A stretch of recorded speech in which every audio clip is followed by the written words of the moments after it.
Dear students, good morning. Today we are starting first chapter of class 12, that is solution and colligative properties. सबसे पहले हम बच्चों ये देखते हैं इस चैप्टर का हमारे लिए इम्पोर्टेंस कितना है। तो देखिए, जो आपका CBSE बोर्ड है, CBSE बोर्ड में ये चैप्टर आपका 5 मार्क्स का आता है। 5, यानी किसी ने इस चैप्टर को सॉल्यूशन और कोलिगेटिव प्रॉपर्टीज को अच्छे से जान लिया तो समझ लीजिए उसके 5 नंबर तैयार हो चुके हैं।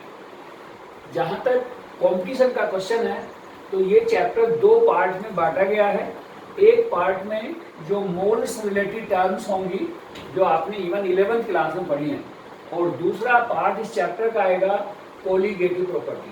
कोलिगेटिव प्रॉपर्टी तो देखिए, इसमें एक क्वेश्चन जेईई मेंस की बात करें या इवन मेडिकल एंट्रेंस की बात करें तो मोल्स के ऊपर एक क्वेश्चन बनता है और एक क्वेश्चन बनता है इसमें कोलिगेटिव प्रॉपर्टी की। तो टोटल हम ये कह सकते हैं कि इस चैप्टर से कंपटीशन जेईई मेंस या मेडिकल एंट्रेंस में 2 क्वेश्चंस बनते हैं, एक मोल पर बेस्ड होगा, एक कोलिगेटिव प्रॉपर्टी पर बेस्ड होगा। और एडवांस की बात करें तो एक क्वेश्चन चैप्टर से आना ही है, अप्रोक्सीमेट। बड़ा इंपॉर्टेंट चैप्टर है और बहुत सारे फंडामेंटल्स को ये क्लियर करता है। अब देखिए, इस चैप्टर में हम क्या पढ़ेंगे, किस सीक्वेंस में पढ़ेंगे, सबसे पहले हम ये जान लेते हैं। तो सबसे पहले क्वेश्चन है कि चैप्टर का इंडेक्स क्या है, यानी हमको चैप्टर में पढ़ना क्या क्या है। तो देखिए, नंबर 1 पहला जो पॉइंट इसमें हमको पढ़ना है दैट इज अबाउट सॉल्यूशन। पहला पॉइंट पढ़ना है अबाउट सॉल्यूशन। सॉल्यूशन के बारे में, सॉल्यूशन क्या होता है, कितने तरह का होता है, कैसे उसको पहचानते हैं, सोल्यूट क्या है, सॉल्वेंट क्या है, वो सब अबाउट सॉल्यूशन। दूसरा हेडिंग हम इसमें पढ़ेंगे सॉल्यूशन के अंदर कंसंट्रेशन टर्म। कंसंट्रेशन टर्म यानी सॉल्यूशन कितना कंसंट्रेटेड है और कितना डाइल्यूट है उसको एक्सप्लेन करने के लिए कुछ यूनिट्स रिक्वायर्ड होती हैं, उन यूनिट्स के बारे में जानेंगे। नंबर 3 आप पढ़ेंगे इसमें वेपर प्रेशर। Vapour pressure. और नंबर 4 पे बात करें तो that is van't Hoff factor. Van't Hoff factor ये नंबर 4। और नंबर 5 पर इसमें आता है कोलिगेटिव प्रॉपर्टीज। Colligative properties. और नंबर 6 पे हम बात करेंगे तो आपका आएगा solubility. Solubility of gases. Gases की सोल्युबिलिटी। बच्चों एक बात ध्यान रखना, ये 6 पॉइंट तो हमने जान लिया पढ़ने हैं, लेकिन जैसे हम नंबर 1 पढ़ेंगे अबाउट सॉल्यूशन, नंबर 2 हम पढ़ेंगे कंसंट्रेशन टर्म, नंबर 3 हम पढ़ेंगे वेपर प्रेशर, और नंबर 4 पर हम पढ़ेंगे कोलिगेटिव प्रॉपर्टी, और फिर नंबर 5 पर वॉन थॉप। तो ये मैंने लिख दिया, आप चाहो तो इसको ऐसा भी कर सकते हो कि ये नंबर 5 होगा और ये नंबर 4 होगा। तो आई थिंक समझ गए होंगे। नंबर 4 पर कोलिगेटिव प्रॉपर्टी, फिर नंबर 5 पर वॉन थॉप फैक्टर, और नंबर 6 पर हम पढ़ेंगे सोल्युबिलिटी ऑफ गैसेस। तो अब ये हमको, ये चैप्टर का इंडेक्स हो गया है। इस चैप्टर में ये सब चीजें हमको पढ़नी है, फिर ये चैप्टर फिनिश हो जाएगा। तो हम 1 बाय 1 इसके हेडिंग लेंगे, आपको कवर करते हुए चलेंगे। तो सबसे पहला हेडिंग डाल लीजिए अबाउट सॉल्यूशन। पहला हेडिंग है अबाउट सॉल्यूशन। सॉल्यूशन क्या है? तो देखिए, सॉल्यूशन के बारे में अब हम जानेंगे सॉल्यूशन क्या है। इसमें समझने के लिए बहुत सारी चीजें हैं, लेकिन हम चाहें तो इसको एक सेंटेंस में कंप्लीट कर सकते हैं बात को, बट थोड़ा फिलहाल में जान लीजिए। सॉल्यूशन एक होमोजीनियस मिक्सचर होता है। सॉल्यूशन एक होमोजीनियस मिक्सचर होता है। होमोजीनियस मिक्सचर ऑफ 2 और मोर नॉन रिएक्टिव सब्सटेंसेस। 2 या 2 से ज्यादा जो आपस में रिएक्ट ना करें, उनके होमोजीनियस मिक्सचर को सॉल्यूशन बोलते हैं। क्लियर? तो इसके अलावा सॉल्यूशन में जो कंपोनेंट्स होते हैं वो अपनी इंडिविजुअल आइडेंटिटी लॉस कर देते हैं और उनको किसी सिंपल मेथड से सेपरेट नहीं कर सकते। तो ये सॉल्यूशन की एक तरह से डेफिनेशन है तो आप चाहो तो नोट कर सकते हो, नोट कीजिए, लिखो solution is a homogeneous mixture of two or more non reactive substances in which each component will lose their identity, and this mixture cannot be separated in the pure form by a simple method. I think आपने लिख लिया होगा, सुन लिया होगा, फिर एक बार बोल देता हूँ, हिंदी में जान लीजिए। सॉल्यूशन एक होमोजीनियस मिक्सचर होता है, दो या दो से ज़्यादा चीज़ों का जो आपस में रिएक्ट ना करें, और वो मिक्सचर किसी सिंपल मेथड से सेपरेट नहीं किए जा सकते, यानी वो कंपोनेंट प्योर फॉर्म में सिंपल मेथड से ऑब्टेन नहीं हो सकते, और ईच कंपोनेंट अपनी आइडेंटिटी लूज करता है सॉल्यूशन में। तो आपको पता लगा कि सॉल्यूशन की डेफिनेशन क्या है। अब क्वेश्चन है बच्चों कि सॉल्यूशन में देखो, क्वेश्चन ये है कि हमने इसकी बहुत सारी डेफिनेशन सुनी है। जैसे फॉर एग्जांपल हम कहते हैं कि 60 kg शुगर और 40 kg वाटर H2O, इनको हमने मिलाया और एक सॉल्यूशन तैयार किया।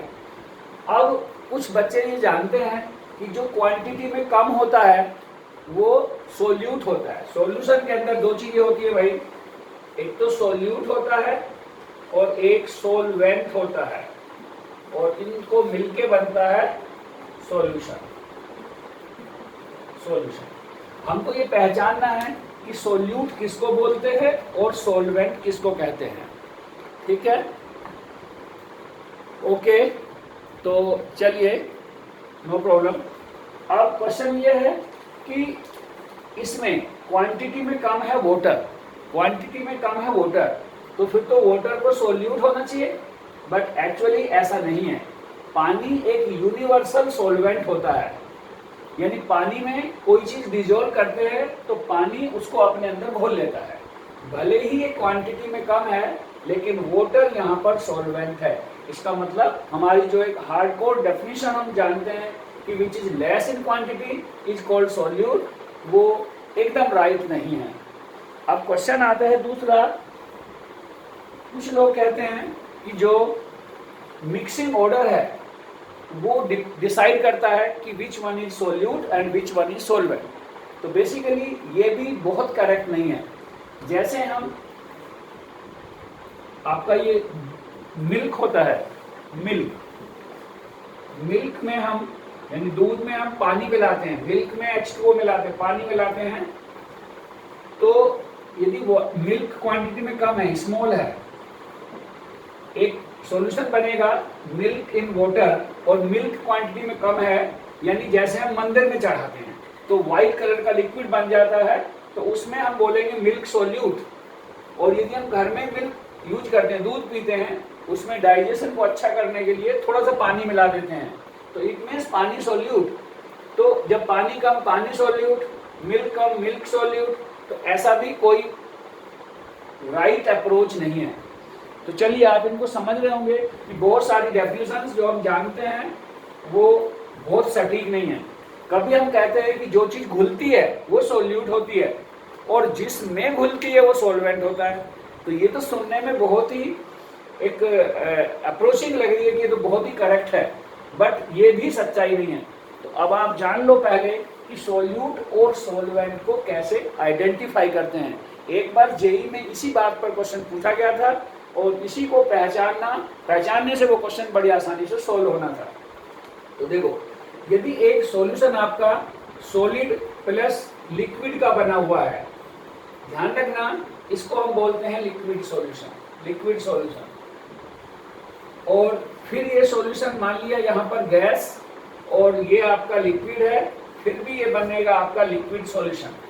और तीसरा, यहाँ पर भी लिक्विड और ये भी लिक्विड, दोनों चीज़ें लिक्विड हैं, फिर भी आपका बनेगा लिक्विड सॉल्यूशन। तो बेसिकली सॉल्यूशन आपका लिक्विड सॉल्यूशन तभी होगा हमेशा जब उसमें एक कंपोनेंट लिक्विड होगा एटलीस्ट। और आपको ये पता है कि सोल्यूट प्लस सोलवेंट, ये दोनों मिलके बनाते हैं सॉल्यूशन। और यदि सॉल्वेंट लिक्विड फॉर्म में होगा तो ये आपका सॉल्यूशन लिक्विड सॉल्यूशन होगा। और हमारे सिलेबस में लिक्विड सॉल्यूशन ही है, हमें जो पढ़ना है वो लिक्विड सॉल्यूशन पढ़ना है। इसका मतलब हमारे सोल्यूट सॉल्वेंट में सॉल्वेंट हमेशा लिक्विड होगा, जो हमको जिसकी स्टडी करनी है। सोल्यूट जो है ये सॉलिड भी हो सकता है, ये लिक्विड भी हो सकता है, और ये गैस भी हो सकती है। तो जो हमारा सिलेबस में चीजें हैं वो लिक्विड सॉल्यूशन है, यानी उसके अंदर सोल्यूट तो सॉलिड लिक्विड गैस कुछ भी हो, पर सॉल्वेंट हमेशा लिक्विड ही होगा। अब इसका मतलब हमको लिक्विड सॉल्यूशन में ही पहचानना होगा कि कौन सोल्यूट है और कौन सॉल्वेंट है। तो उसका बहुत सिंपल तरीका, फाइनल जो अब बात है वो आपको याद रखनी है कि यदि सॉलिड और लिक्विड का सॉल्यूशन है तो सॉलिड हमेशा सॉल्यूट होगा। बस ये पैक कर दीजिए, हमेशा एवरग्रीन, कभी नहीं भूलना। सॉलिड और लिक्विड का सॉल्यूशन है तो सॉलिड हमेशा सॉल्यूट होगा, और यदि लिक्विड और गैस का सॉल्यूशन है तो गैस हमेशा सॉल्यूट होगा। कोई डाउट नहीं होगा इसमें। अब समस्या कहाँ आएगी, जब दोनों ही लिक्विड हो तब कौन सॉल्यूट और कौन सॉल्वेंट। तो इसका भी एक बिल्कुल थंब रूल है, which is less in quantity called solute. तो सिंपल लिखो, which is less in quantity, which is less in quantity, which is less in quantity called solute, called solute। तो भाई ये सिंपल आपको पता लग गया कि यदि दोनों ही लिक्विड है तो डेफिनेटली जो क्वांटिटी में कम होगा वो आपका सोल्यूट होगा। अब इसमें मुझे नहीं लगता कि आपको कहीं भी कोई डाउट आएगा, सब कुछ बिल्कुल क्लियर है। इसके एग्जाम्पल के तौर पर हम ये कहते हैं कि हमारे पास 30% का एक सॉल्यूशन है मिथाइल अल्कोहल। देखो उसने ये नहीं कहा कि मिथाइल अल्कोहल को किस में डिजोल्व किया है, तो आप ध्यान रखना यदि कभी वो बोलेगा एक्वस सॉल्यूशन तो ये अंडरस्टूड है कि ये सॉल्यूशन में सॉल्वेंट वाटर है। दूसरा पॉइंट ये भी आप नोट करके लिख सकते हो, यदि सॉल्वेंट स्पेसिफाई नहीं है, सॉल्यूशन के अंदर ये नहीं बताया गया है कि सॉल्वेंट कौन है, तो it is understood it will be water. तो if solvent is not specified in the solution that we have to consider solvent will be water. तो ये इस क्वेश्चन में 30% मिथाइल अल्कोहल है, इससे मतलब ये पता चल चुका है कि इसका सॉल्वेंट वाटर है। और सॉल्वेंट वाटर नहीं, ये वाटर में सोल्यूबल है, सॉरी वाटर में वाटर का सॉल्यूशन है, यानी इसमें एक कंपोनेंट वाटर है, दूसरा कंपोनेंट मिथाइल अल्कोहल है। लेकिन क्योंकि 30% मिथाइल अल्कोहल है, इसका मतलब 30% मिथाइल अल्कोहल का मतलब मिथाइल अल्कोहल इसमें कम है क्वांटिटी में, तो भाई ये सोल्यूट होगा। और जो बचा हुआ कंपोनेंट वाटर है वो सॉल्वेंट होगा। क्लियर। अब यदि हम ये लिखते हैं कि 70% मिथाइल अल्कोहल का सॉल्यूशन है, तो अब देखिए 70 मिथाइल अल्कोहल हो गया, तो मिथाइल अल्कोहल इस केस में सॉल्वेंट कंसीडर करना है, और बचा हुआ 30% जो आपका बचा दैट इज यानी वाटर, वो आपका सोल्यूट होगा। तो इस केस में सोल्यूट और सॉल्वेंट बदल गए। देखो कौन घोला और किसने घोला भूल जाओ, फॉरगेट इट, इससे कोई कंसर्न नहीं है। जब आप अपने सवाल बनाएंगे ना, ध्यान रखना कि कौन घुलता है किसमें घुलता है, कुछ नहीं सोचना, आपको सिंपल देखना है। यदि सॉलिड और लिक्विड है तो सॉलिड सोल्यूट होगा, गैस और लिक्विड है तो गैस सोल्यूट होगा, और यदि दोनों लिक्विड है तो जो क्वांटिटी में कम होगा हमेशा वो सोल्यूट होगा। इसमें 70% मिथाइल अल्कोहल का सॉल्यूशन है, तो मिथाइल अल्कोहल क्योंकि 70 है इसलिए ये सॉल्वेंट है, और 30 इसमें वाटर है तो वो डेफिनेटली सोल्यूट होगा। और एक बात यहाँ पे बस और ध्यान रखनी है, फिर आपकी रेंज एकदम कंप्लीट हो जाएगी और कभी इसमें आपको कोई समस्या नहीं आएगी, कोई प्रॉब्लम नहीं आएगी।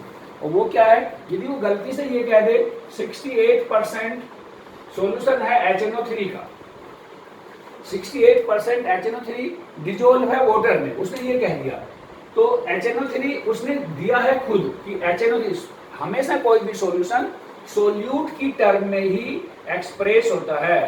कोई भी सॉल्यूशन सोल्यूट की टर्म में ही एक्सप्रेस होता है। इसका मतलब 68% HNO3 उसने खुद बोलेगा तो आप समझ लेना कि HNO3 ही सोल्यूट है, भले ही वो क्वांटिटी में ज़्यादा क्यों ना हो। तो ये बात आपको ध्यान रखनी है, लेकिन आपको खुद अपनी तरफ से कंसीडर करना है।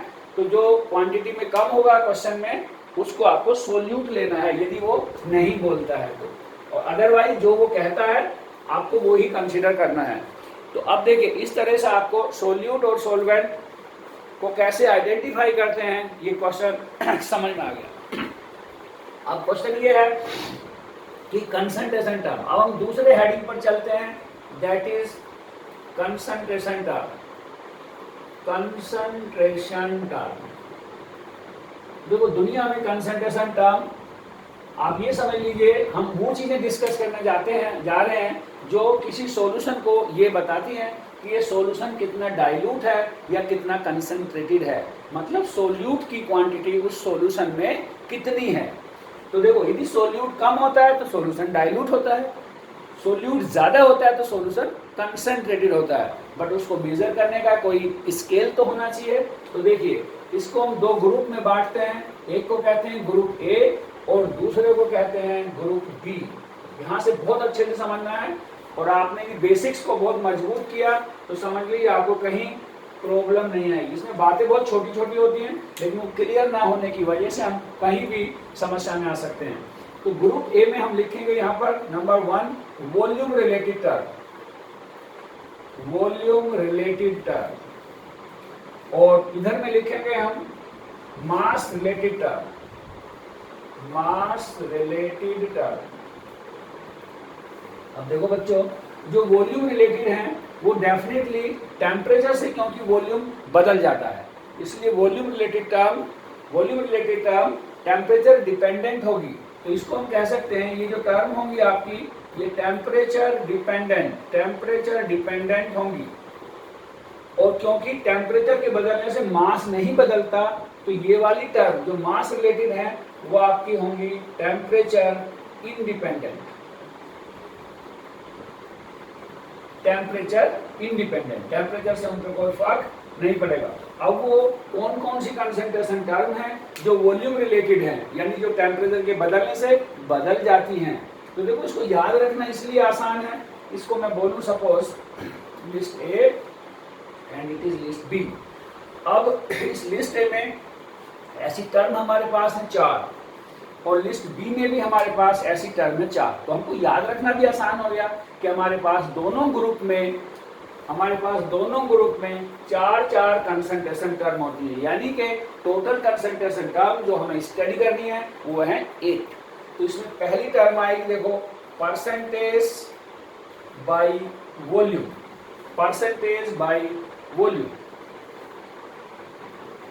और दूसरी टर्म आएगी इसमें परसेंटेज वेट बाई वॉल्यूम,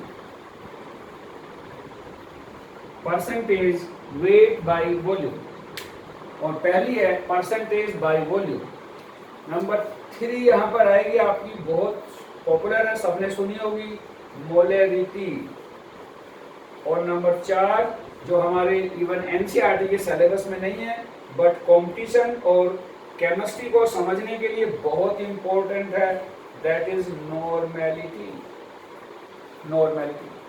अब ये सारी टर्म वॉल्यूम रिलेटेड हैं, वॉल्यूम के बदलने से ये सब कंसंट्रेशन यूनिट्स बदल जाएंगी, और वॉल्यूम कब बदलता है, जब टेम्परेचर बदलता है। इसका मतलब इनकी वैल्यू सच में देखो तो सर्दी में कुछ और होगी, गर्मी में कुछ और होगी, इंडिया में कुछ और होगी, अमेरिका में कुछ और होगी, क्योंकि भाई टेम्परेचर बदल जाता है। लेकिन जो टेम्परेचर इंडिपेंडेंट है, यानी कि मास रिलेटेड टर्म है, उनमें सबसे पहले number 1 percentage by wait, number 2 mole fraction, number 3 molality,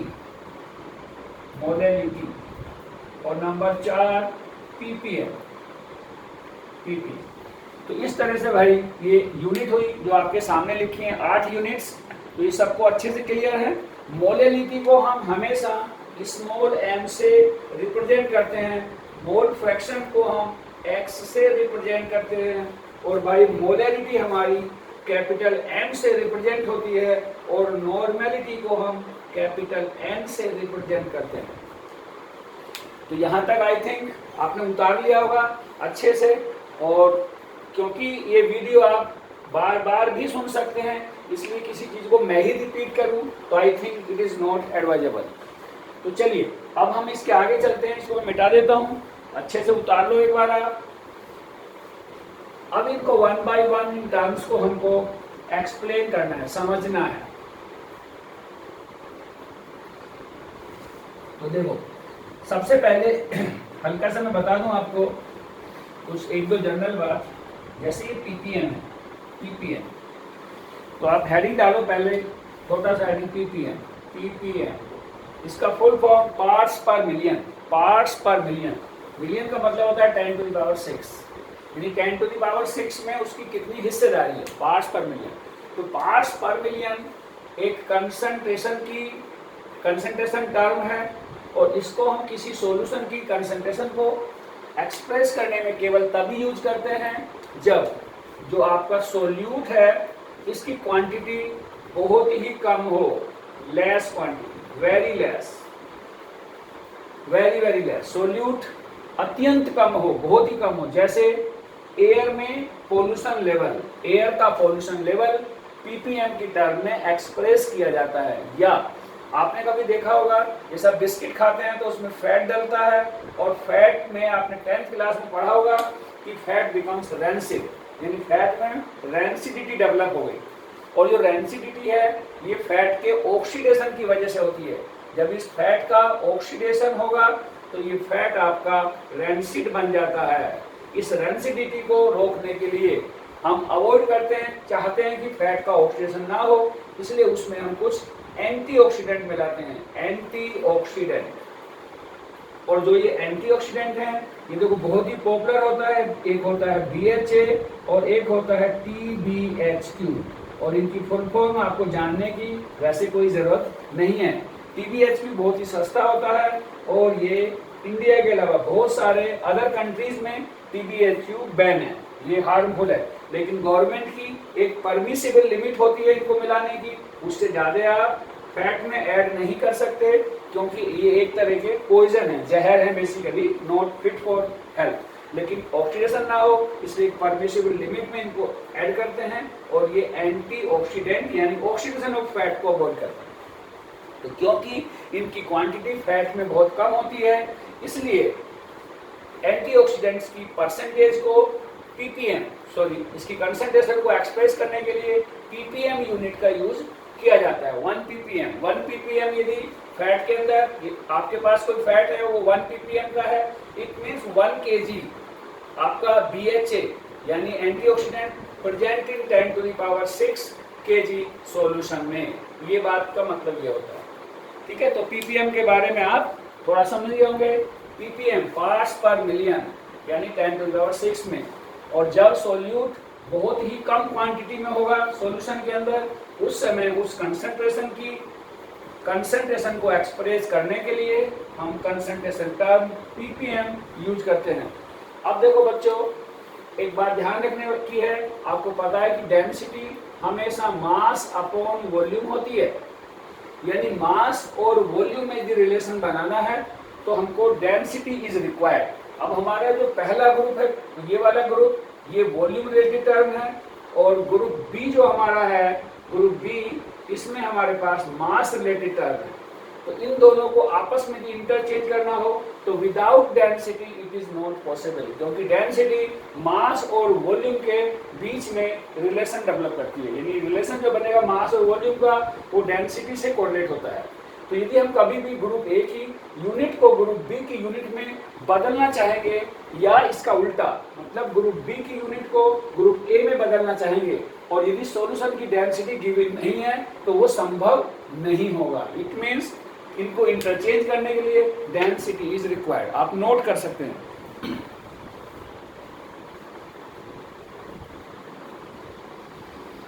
अब देखो कुछ छोटी छोटी बातें हैं, जैसे एक बात हम आपको बता दें, कोई भी सॉल्यूशन हमेशा सोल्यूट की टर्म में ही, कोई भी सॉल्यूशन हमेशा सोल्यूट की टर्म में ही रिप्रेजेंट होगा। यानी जो क्वेश्चन में गिवन है वो सोल्यूट की टर्म में ही सॉल्यूशन रिप्रेजेंट होगा। तो अभी हम बताएंगे आपको, आप समझेंगे। तो देखिए, हमेशा जो आपका न्यूमेरेटर होगा हमेशा उसमें सोल्यूट होगा। यानी सोल्यूट हमेशा न्यूमेरेटर में होगा, और जो डिनोमिनेटर होगा, डिनोमिनेटर में हमेशा सॉल्यूशन होगा। डिनोमिनेटर में हमेशा सॉल्यूशन, सॉल्वेंट नहीं, सॉल्यूशन, केवल मोलेलिटी को छोड़ते हुए। तो यहाँ पे लिख सकते हैं एक्सेप्ट मोलेलिटी। जब मोलेलिटी की बात करेंगे, देखो मोलेलिटी ग्रुप बी की एक कंसंट्रेशन टर्म है जिसको हमने स्मॉल एम से रिप्रेजेंट किया था। तो मोलेलिटी का जब फॉर्मूला आएगा तो डिनोमिनेटर में हमेशा सोलवेंट होगा, यानी सॉल्यूशन नहीं होगा। और मोलेलिटी के अलावा जितनी भी कंसंट्रेशन टर्म है उनमें सबके डिनोमिनेटर में हमेशा सॉल्यूशन आएगा, और सबके न्यूमरेटर में सोल्यूट आएगा, चाहे वो केजी में हो और चाहे वो एमएल में हो, उससे कोई कंसर्न नहीं है। तो आपने ये नोट कर लिया होगा। अब देखिए, अब हम स्टार्ट करते हैं ग्रुप ए से। ग्रुप ए, तो ग्रुप ए में सबसे पहला जो आपका कंसंट्रेशन टर्म है वो है परसेंटेज बाय वॉल्यूम। तो परसेंटेज बाय वॉल्यूम का क्या फॉर्मूला होगा, देखो यहाँ पर volume of solute upon volume of solution, और क्योंकि परसेंटेज निकालनी है इसलिए इनटू 100। तो देखो, न्यूमरेटर में आपका सोल्यूट का वॉल्यूम है और डिनोमिनेटर में सॉल्यूशन है। डिनोमिनेटर में हमेशा सॉल्यूशन आएगा, सिर्फ सोलवेंट एक ही जगह पे आता है इन केस ऑफ मोलेलिटी। बाकी जितनी भी टर्म है ऑल 7 सभी में समझ लीजिए आपका सॉल्यूशन आएगा नीचे में। तो इस तरह से आप परसेंटेज निकाल सकते हैं सॉल्यूशन की, कितने परसेंट का वो सॉल्यूशन है। तो परसेंटेज बाय वॉल्यूम इस तरह से कैलकुलेट आपका हो जाएगा। अब देखो, यदि एक आपका सोल्यूट है और उसका वॉल्यूम है V1 और सोलवेंट का वॉल्यूम है V2, तो जो सॉल्यूशन का वॉल्यूम होगा उन दोनों को ऐड कर देते हैं। तो यानी volume of solution is equal to volume of solute plus volume of solvent. अब कुछ बच्चे बोलेंगे कि ये तो बहुत छोटी सी बात है, आपने ये क्यों बता दी, ये तो सभी को पता है। तो देखो, आपने 11th क्लास थर्मोडायनेमिक्स में पढ़ा होगा कि दुनिया में क्वांटिटी दो तरह की होती है। एक क्वांटिटी होती है एक्सटेंसिव और दूसरी होती है इंटेंसिव। तो बेसिकली वॉल्यूम जो है वो एक्सटेंसिव क्वांटिटी है, और कभी भी हम ऐड केवल एक्सटेंसिव क्वांटिटी को ही कर सकते हैं। यदि कोई फिजिकल क्वांटिटी एक्सटेंसिव नहीं है तो वो ऐड नहीं हो सकती। जैसे सोल्यूट का मान लिया टेम्परेचर है 10 डिग्री सेंटीग्रेड, सोलवेंट का टेम्परेचर है 50 डिग्री सेंटीग्रेड, तो जो सॉल्यूशन बनेगा इनको जोड़ करके उसका सॉल्यूशन का टेम्परेचर 60 डिग्री सेंटीग्रेड नहीं होगा, क्योंकि टेम्परेचर इंटेंसिव प्रॉपर्टी है। टेम्परेचर इंटेंसिव प्रॉपर्टी है, और इंटेंसिव प्रॉपर्टी कभी भी एडिटिव इफेक्ट नहीं रखती है, हमेशा एक्सटेंसिव प्रॉपर्टी ही एडिटिव इफेक्ट रखती है। अब क्वेश्चन आता है कि आप कैसे पहचानेंगे कि ये प्रॉपर्टी एक्सटेंसिव है या इंटेंसिव है। तो बहुत सिंपल कॉन्सेप्ट है। यदि किसी ऑब्जेक्ट में या किसी बॉडी में उसका साइज चेंज हो जाए, सपोज ये आपका एक आयरन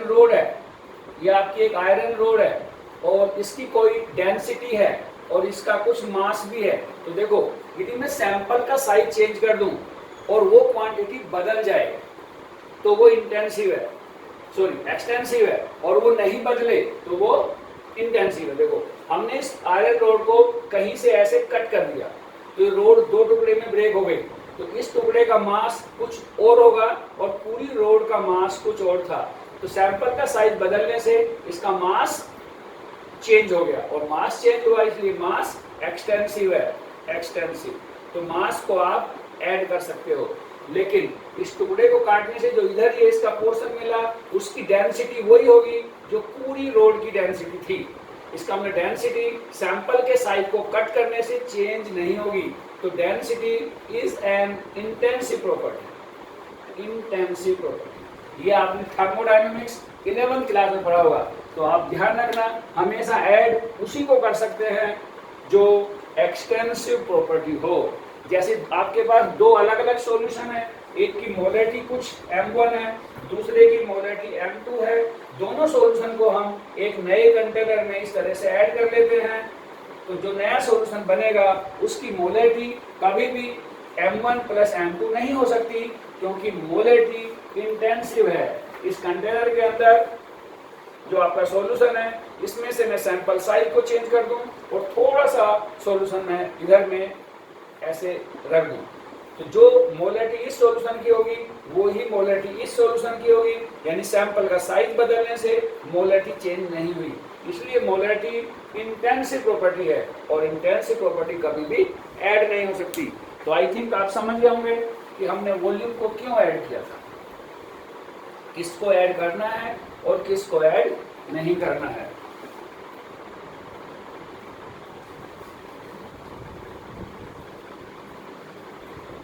देखो बच्चों, ये बातें आपको यहाँ तक अच्छे से समझ में आ रही होंगी। अब हम एक छोटा सा आपको क्वेश्चन लिखते हैं, कुछ क्वेश्चन नोट करो। How many ml of, question note करो, एक छोटा सा आपको सोल्व करना है। How many ml of CH3OH is required? How many ml of CH3OH is required to mix in 500 ml water? यानी कितने ml, how many moles नहीं, sorry ml, how many ml of CH3OH is required to mix in 500 ml of H2O to obtain a solution which is 60% by volume, 60% by volume by solvent, या in term of solvent समझिए। 60% solvent की term में solution बनाना है कि उसका percentage by volume in respect of solvent will B 60। तो देखो solvent के रेस्पेक्ट में वो सॉल्यूशन 60% का है, तो सोल्यूट की टर्म में कितने का होगा, ऑब्वियसली 40। तो हमारा फॉर्मूला क्या है, percentage by volume is equal to V solute upon V solution. V solution का मतलब होता है V solute plus V solvent. अभी हमने जाना है कि इन दोनों को ऐड कर सकते हैं, तो सॉल्यूशन का वॉल्यूम, सोल्यूट का वॉल्यूम और सॉल्वेंट का वॉल्यूम दोनों को